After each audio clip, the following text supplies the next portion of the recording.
Neste último bloco, finalmente você vai aprender como interpretar o perfil pessoal Human Guide. A interpretação do perfil pessoal do instrumento Human Guide apoia-se integralmente nos pressupostos teóricos de Zondi.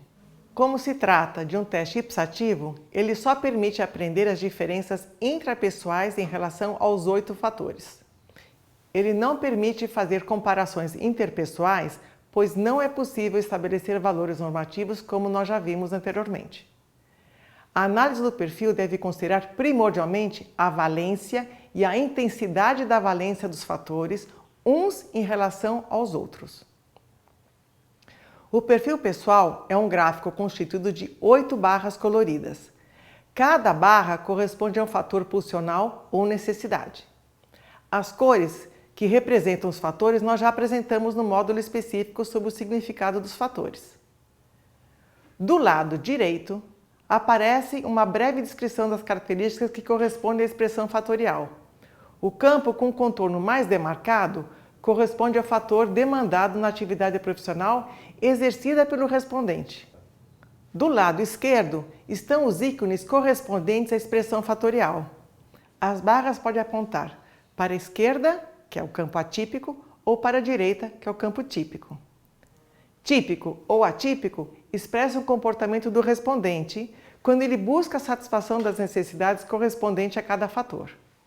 Os fatores que obtiveram um score maior na valência positiva são considerados típicos do comportamento do respondente, pois eles determinaram suas escolhas positivas, o sim. Os fatores que obtiveram um score maior na valência negativa, no campo atípico, representam os fatores com menor probabilidade de determinar as ações e as escolhas do respondente e receberam uma atribuição negativa nas escolhas dos itens, os não. Portanto, quando a barra maior está do lado direito, que é típico, significa que há acentuada necessidade desse fator e que o indivíduo irá apresentar os comportamentos correspondentes sempre que tiver a oportunidade de fazê-lo. O oposto se aplica quando a barra tende para o lado esquerdo. Nesse caso, é pouco provável que o indivíduo apresente o comportamento correspondente.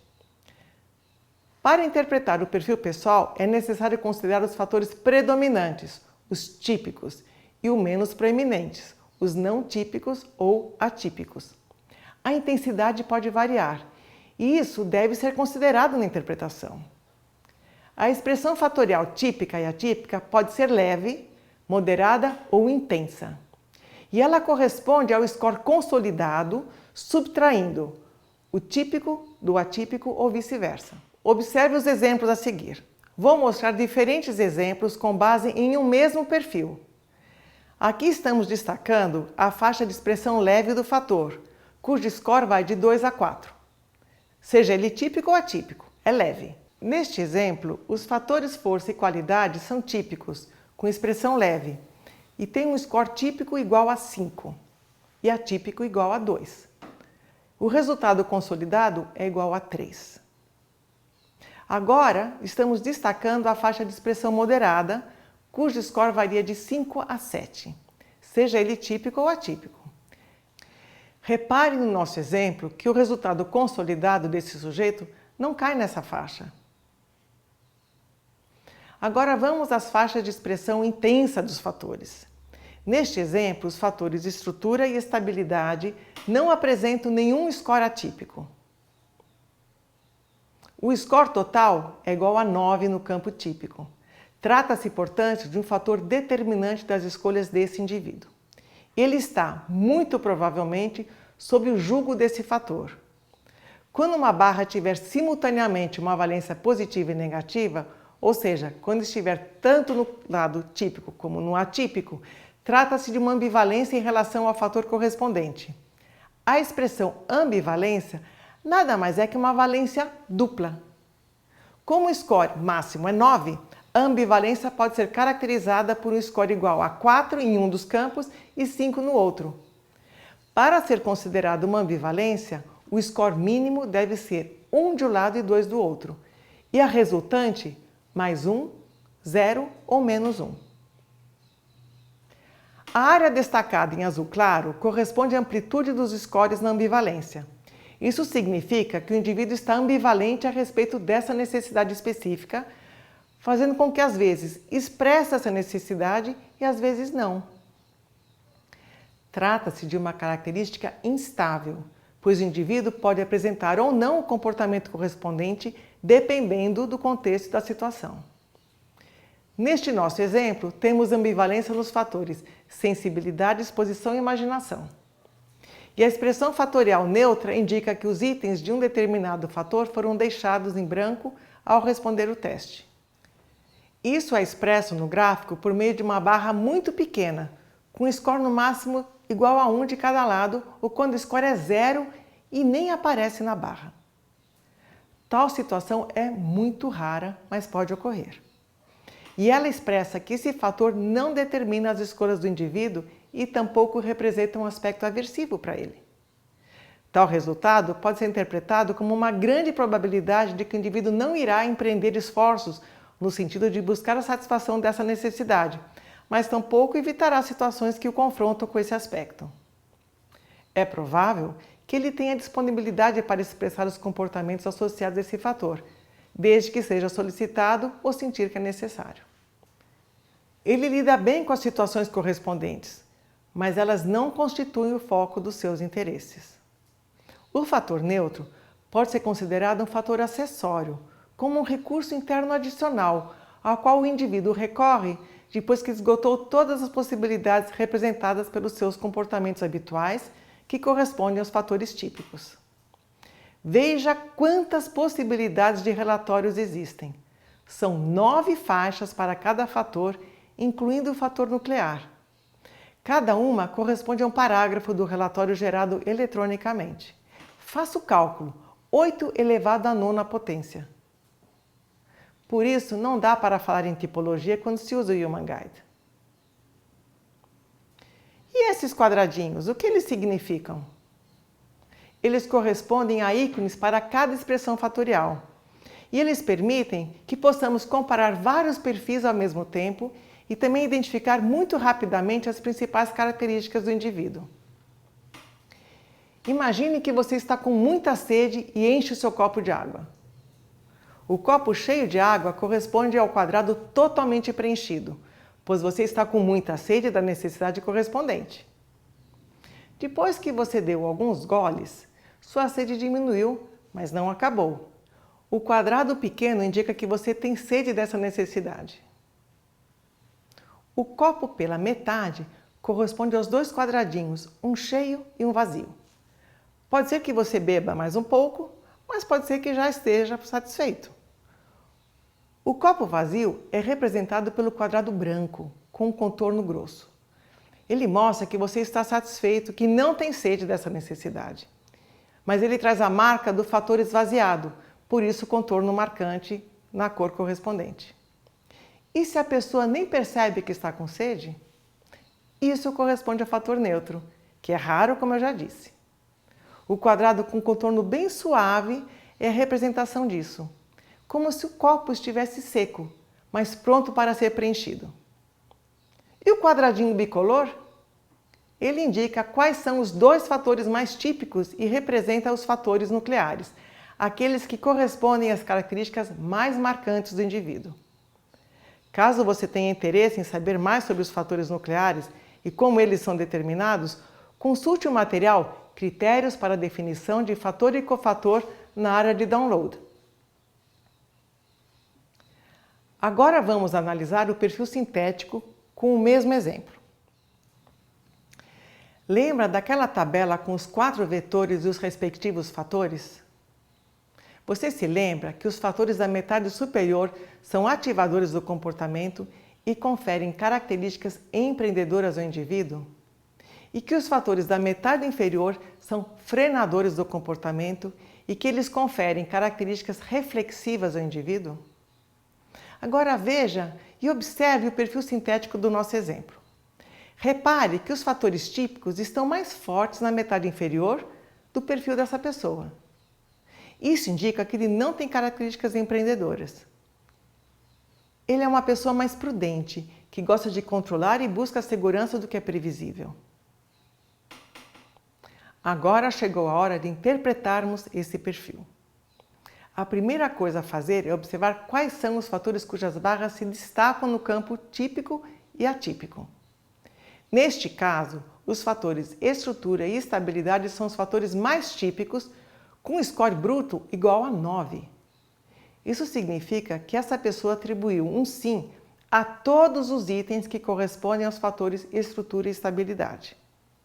O fator estrutura indica que se trata de uma pessoa muito disciplinada, que tem acentuada necessidade de estar no controle e determinar como as coisas devem ser feitas.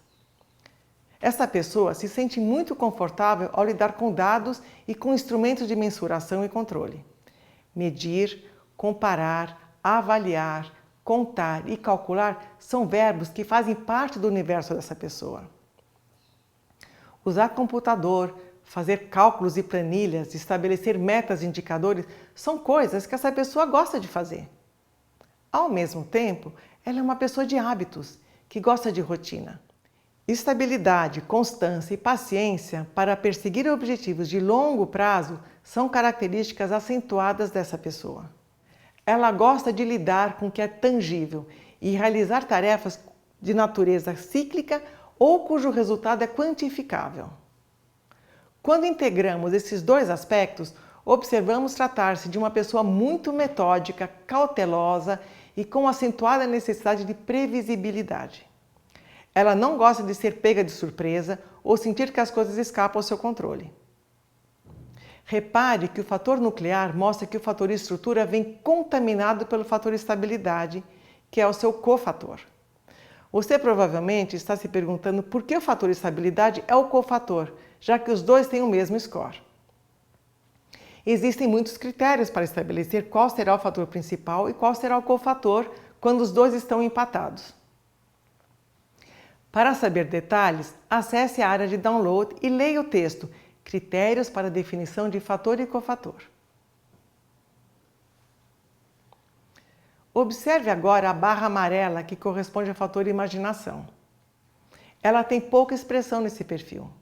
Isso indica que essa pessoa tem certa disponibilidade para lidar com coisas novas, mas isso não é algo típico dela.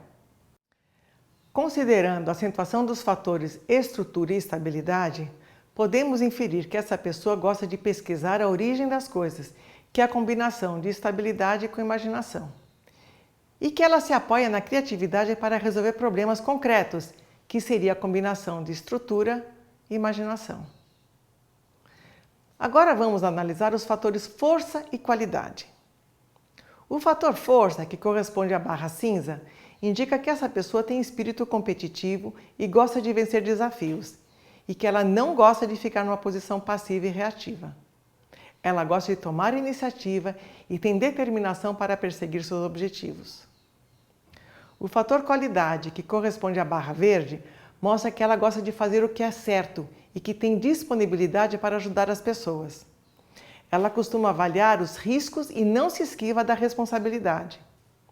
Quando combinamos os fatores estrutura e estabilidade com os fatores força e qualidade, podemos inferir que se trata de uma pessoa com foco em resultados, que tem disciplina, constância, determinação e perseverança para alcançar aquilo que se propõe. Os fatores contatos e exposição, que são atípicos, informam que essa pessoa é reservada e discreta, que prefere trabalhar sozinha e não faz questão de aparecer. Como ela é uma pessoa muito focada e disciplinada, é possível que se sinta desconfortável quando tem muita gente falando na sua volta e que ela evite fazer reuniões. Mas isso não significa que essa pessoa seja fria e inacessível. Pelo contrário, o fator qualidade mostra que ela gosta de se sentir útil e que tem disponibilidade para atender o outro. Compare agora as barras dos fatores sensibilidade e contatos. Repare que sensibilidade só tem 3 itens escolhidos, 2 sim e 1 não. Esse fator é ambivalente, com tendência à neutralidade. O fator contatos, por sua vez, recebeu 7 nãos e 1 sim, sendo, portanto, muito atípico. Disso podemos concluir que essa pessoa costuma ouvir mais do que falar e que quando ela fala, o faz de maneira clara e definitiva. Não fala por falar. E também não fala para jogar a conversa fora. Em síntese, É uma pessoa muito focada, de poucas palavras, que tem afinidade com atividades de cunho técnico, operacional ou financeiro e que busca resultados duradouros e quantificáveis. Essa pessoa não tem afinidade com a área de pesquisa e inovação, ou com a área artística ou de comunicação e tampouco com a área de prestação de serviços customizados ou que envolve atendimento ao público. Agora vamos analisar o perfil sintético dessa mesma pessoa, para saber se ela teria um perfil mais voltado para o empreendedorismo ou se ela se sentiria mais confortável avaliando a viabilidade do negócio, ou se ela gostaria de trabalhar na manutenção de alguma coisa ou na sua implantação, ou se ela atuaria no back-office. Para isso, vamos atribuir 2 pontos para cada quadradinho cheio e 1 ponto para o quadradinho pequeno. Meio ponto quando tem 2 quadradinhos, um cheio e um vazio, e menos 1 quando tiver um quadrado em branco. Agora vamos somar os pontos dos quadrados da metade superior. 1 mais meio, menos 1, igual a 1. Embaixo, meio, mais 1, mais 2 e mais 2 igual a 5,5. A soma dos valores dos fatores ativadores é muito inferior à dos fatores frenadores. 1 é muito menor que 5.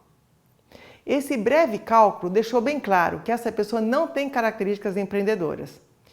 Embora tenha um bom nível de energia e tenha disponibilidade para divulgar e apresentar o seu trabalho, e possa até estar aberta para novas oportunidades, investe muito pouco no network e no estabelecimento de parcerias estratégicas. Essa pessoa não gosta de se arriscar, tem forte noção de custo e quer ter controle sobre tudo o que acontece. Bom, com este bloco concluímos o módulo sobre aplicação, resultados e interpretação do teste Perfil Pessoal Human Guide. Para saber mais, acesse a área de download da RH 99. Nela você vai encontrar, além do manual técnico em PDF, material sobre análises complementares e sobre os macrogrupos, notas explicativas sobre o perfil Match e o relatório compacto, além de um guia rápido de interpretação do perfil e muito mais. Sua habilitação para usar o Human Guide lhe dará acesso a todo esse material de suporte. Por fim, queremos agradecer a sua atenção e lhe desejamos muito sucesso com o Human Guide. Nós sabemos que você investiu muito tempo na sua preparação, assistindo os módulos, estudando o manual, refletindo sobre os testes. Então agora eu acho que chegou a hora de você fazer uma pequena revisada e fazer a sua prova. Uma vez aprovada, terá acesso a uma gama de recursos que estão na nossa plataforma da RH 99. Nós desejamos a você muito sucesso e bons resultados com o Human Guide.